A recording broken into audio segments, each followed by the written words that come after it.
নমস্কার বন্ধুরা, অনুভার রান্নাঘরে আরও একটি নতুন পর্বে সবাইকে স্বাগত জানাচ্ছি।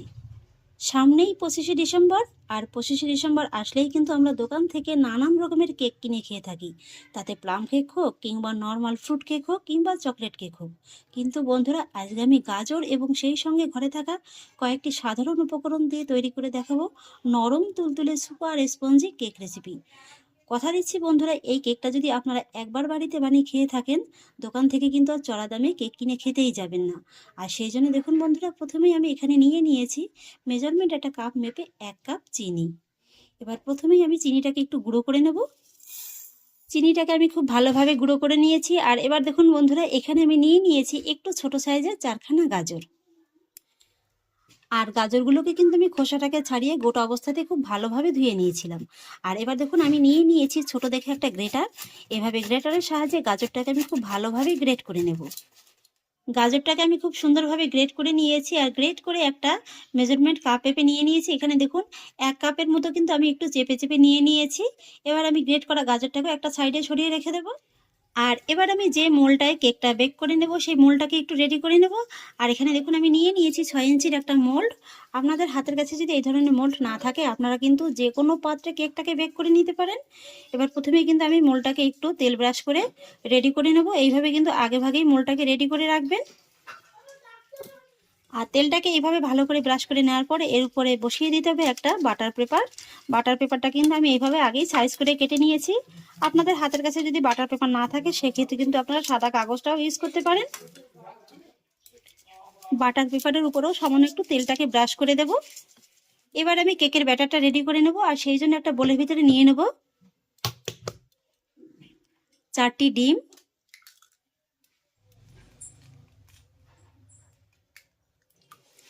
এবার প্রথমে আমি ডিমটাকে খুব ভালোভাবে ফেটিয়ে নেব।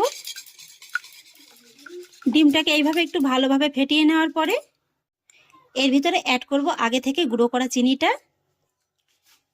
চিনিটাকেও আমি ডিমের সঙ্গে খুব ভালোভাবে ফেটিয়ে নেব। চিনিটাকেও দেখুন বন্ধুরা, আমি ডিমের সঙ্গে খুব ভালোভাবে ফেটিয়ে নিয়েছি।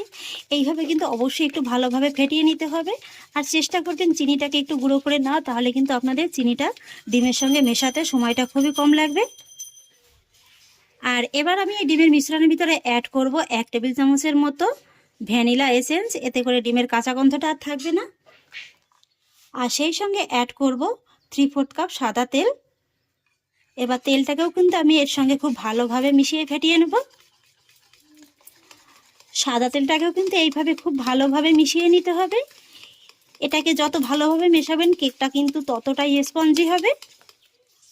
আর এবার আমি আরও একটি মিক্সিং বোল নিয়েছি। তার উপর নিয়েছি একটা ছাঁকনি। আর তাতে দিয়ে দেবো 250 গ্রাম ময়দা। আর একই সঙ্গে দিয়ে দেবো 1.5 টেবিল চামচ বেকিং পাউডার। সেই সঙ্গে দিয়ে দেবো 1 টেবিল চামচ বেকিং সোডা। আর একই সঙ্গে দিয়ে দেবো 1 চুটকির মতো লবণ। এবার এই সমস্ত উপকরণগুলোকে আমি খুব ভালোভাবে একটু চেলে নেব। এবার আমি এই চেলে রাখা ময়দাটা এইভাবে অল্প অল্প করে এই মিশ্রণের ভিতরে দিয়ে দেবো। আর তারপরে খুব ভালোভাবে মিশিয়ে নেব। একবারে কিন্তু পুরো ময়দাটা দেব না, 2 ব্যাচে আমি দিয়ে ভালোভাবে মিশিয়ে নেব। আর এই সময়টায় কিন্তু মেশানোর সময় একটু ধীরে সুস্থে মেশাবেন। একবারে কিন্তু তাড়াহুড়ো করে একদমই মেশাতে যাবেন না।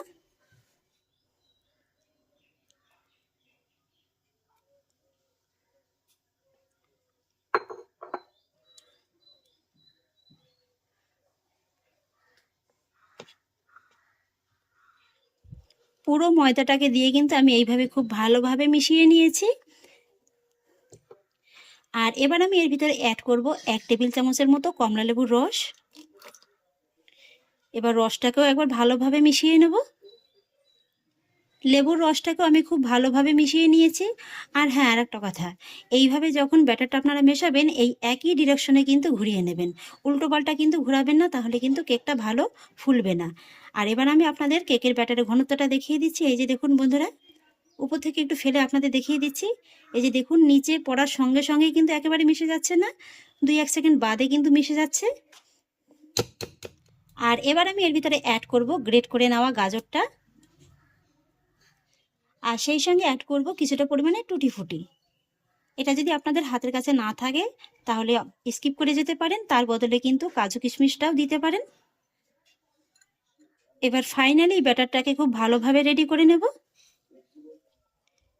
ব্যাটারটাকে ফাইনালি আমি খুব ভালোভাবে রেডি করে নিয়েছি। আর এবার এর পারফেক্ট ঘনত্বটা দেখিয়ে দিচ্ছি। এই যে দেখুন, এটা কিন্তু একেবারে খুব বেশি পাতলাও হবে না, আবার একেবারে কিন্তু ঘন থকথকেও হবে না। এই যে দেখুন, এবার আমি ব্যাটারটি কেক মোল্ডের ভিতর ঢেলে দেব। পুরো ব্যাটারটি ঢেলে দিয়েছি। আর এবার আমি এই কেকের উপর থেকে ছড়িয়ে দেবো এইভাবে কিছুটা পরিমাণে টুটি ফুটি।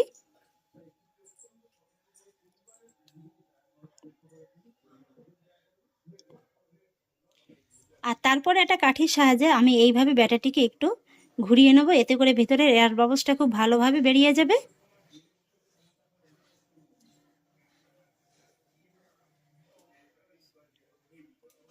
তারপর এইভাবে হালকা হাতে একটু ট্যাপ করে নিতে হবে। আমি উপর থেকে আরো কয়েকটি টুটি ফুটি এভাবে ছড়িয়ে দিয়েছি। আর এবার আমি কেকটাকে বেক করে নেব। আর কেকটাকে কিন্তু আমি গ্যাসের চুলাতে শুধুমাত্র কড়াইতেই বেক করে নেব, সেই জন্য একটা কড়াই আমি গ্যাসে পরে বসিয়ে দিয়েছি। আর তার মধ্যে বসিয়ে দেবো একটা স্ট্যান্ড। আর এবার মিডিয়াম লো ফ্লেমে এই কড়াইটাকে আমি 5 থেকে 7 মিনিটের মতো এইভাবে একটু ভালোভাবে গরম করে নেব। কড়াইটিকে আমি ফ্রি হিট করে নিয়েছি। আর এবার আমি কেক মোল্ডটা এইভাবে কড়াইয়ের ভিতরে সাবধানে বসিয়ে দেব। আর তারপর গ্যাসের ফ্লেমটাকে একেবারে কমিয়ে দিয়ে ঢাকা চাপা দিয়ে আমি কেকটাকে বেক করে নেব 1 ঘন্টার মতো সময় নিয়ে। ঢাকার মুখে যদি কোনো ছিদ্র থাকে, ছিদ্রটাকে কিন্তু অবশ্যই এইভাবে আটকে দিতে হবে। এবার কেকের ঢাকাটা তুলে আপনাদের দেখিয়ে দিচ্ছি যে কেকটা ঠিক কেমন বেক হয়েছে। এই যে দেখুন বন্ধুরা, কেকটা কিন্তু আমার খুব সুন্দরভাবে বেক হয়ে গেছে। আর আপনারা দেখে নিশ্চয়ই বুঝতে পারছেন যে কেকটা এতটাই ফুলে গেছে যে দেখুন উপচে কিন্তু বাইরেও পড়ে গেছে। আপনারা দেখতেই পেয়েছিলেন যে আমি কতটা ফাঁকা রেখে ব্যাটারটা দিয়েছিলাম, তবুও দেখুন একেবারে এতটাই ফুলে গেছে যে উপচে কিন্তু বাইরে পড়ে গেছে। এবার একটা টুথপিকের সাহায্যে আপনাদের চেক করে দেখিয়ে দিচ্ছি। এই যে দেখুন বন্ধুরা, ব্যাটারটা কিন্তু টুথপিকের গায়ে একদমই লেগে নেই। আর হ্যাঁ, আর একটা কথা, আমি যেহেতু একটু বড় কেক বানাচ্ছি তাই কিন্তু 1 ঘন্টার থেকে একটু সময়টা বেশি লেগেছে। মোটামুটি 1 ঘন্টা 10 থেকে 15 মিনিটের মতো সময়টা লেগেছে। আপনারা যদি এর থেকে একটু ছোট কেকটা বানান তাহলে কিন্তু সময়টা এর থেকে একটু কম লাগবে। আর এবার আমি গ্যাসের ফ্লেমটাকে অফ করে দেব। আর তারপরে কেকের বাটিটাকে নামিয়ে একটু ভালোভাবে ঠান্ডা করে নেব। ফিরে এলাম কেকটাকে ঠান্ডা করে। এবার আমি কেকটাকে একটু ডিমোল্ড করে নেব। এই যে দেখুন বন্ধুরা, এর সাইডটা কিন্তু নিজের থেকে এইভাবে খুব সুন্দরভাবে ছেড়ে দেবে। তবু আমার কাছে একটু চিন্তার মনে হচ্ছে যে এতটাই ফুলে গেছে, সাইডে এতটাই লেগে গেছে, ভাবছি যে কিভাবে ডিমোলটা করব। এই সাইডগুলো এইভাবে একটু ছাড়িয়ে নেব। একটা চাকুর সাহায্যে এইভাবে একটু সাইডটাকে ছাড়িয়ে নেব। আর তারপর একটা প্লেট এইভাবে রেখে কেকটাকে একটু ডিমোল্ড করে নেব।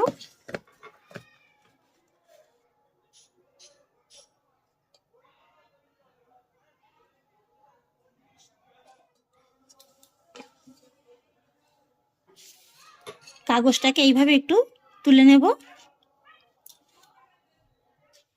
কাগজটাকে আমি খুব সুন্দরভাবে তুলে নিয়েছি। আর কেকের পিছনটা দেখুন বন্ধুরা কত সুন্দর এসছে, একদমই কিন্তু পুড়ে যায়নি। আর কেকটা দেখুন কতটা নরম হয়েছে। এই যে দেখুন, কেকের উপরের অংশটা আপনাদের একটু দেখিয়ে দিচ্ছি। এই যে দেখুন কতটা সফট হয়েছে। এবার কেকটাকে একটু কেটে দেখিয়ে দিচ্ছি। কাটা দেখে নিশ্চয়ই বুঝতে পারছেন যে কেকটা ঠিক কতটা সফট হয়েছে। কেকের ভিতরটা দেখুন কতটা জালিদার হয়েছে দেখুন। আর দেখুন কতটা সফট হয়েছে।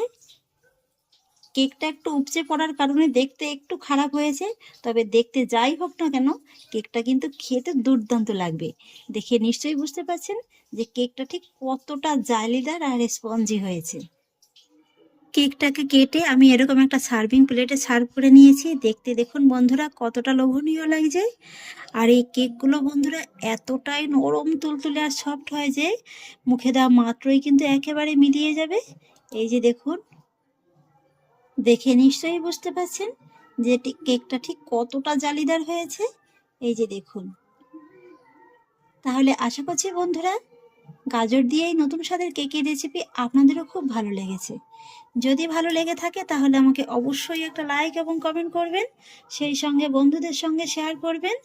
আর প্লিজ বন্ধুরা, যদি আমার পরিবারের নতুন সদস্য হয়ে থাকেন তাহলে একটা সাবস্ক্রাইব করে পাশে থাকা বেল আইকনটি প্রেস করে দেবেন। ফিরে আসি এরকমই পরের অন্য কোনো নতুন রেসিপি নিয়ে। সবাই ভালো থাকুন, সুস্থ থাকুন। ধন্যবাদ।